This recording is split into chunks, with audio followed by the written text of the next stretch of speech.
It's the time of the year para sa hashtag RP612Fic entries ngayong 2024. Pasadahan natin ang ilan sa mga wittiest posts sa taunang fictional takes ng netizens sa Philippine history. Simulan natin sa iconic duo na ito. Mala ngayon pinapalaya na kita. Pwede na lang tayo, okay?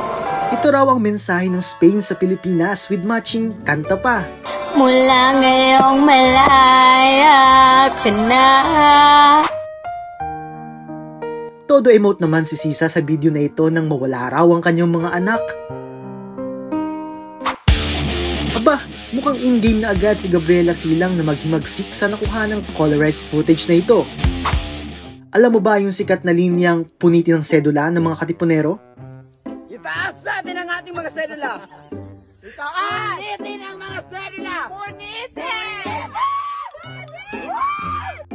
Ito naman daw ang cry sa Pugadlawin version ng kataas-taasan, kagalang-galangang kegsor ng mga anak ng bayan. Speaking of katipunero, curious ka rin ba kung paano sila ka-grateful kay Tandang Sora?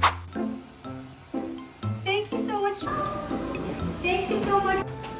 Thank you so much. Thank you so much. Thank you so much. Ito naman daw ang rare na kuha sa bagong recruit na katipunera. May nadiskubre rin daw na tula ng isang katipunera na tungkol sa esophagus.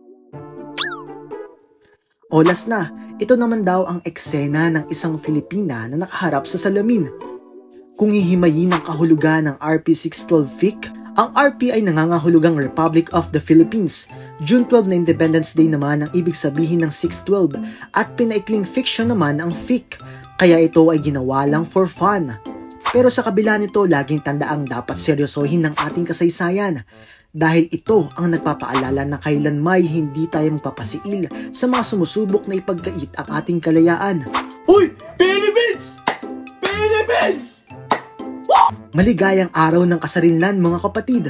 Para sa iba pang contents tulad nito, mag-subscribe at i-follow ang social media pages ng News 5.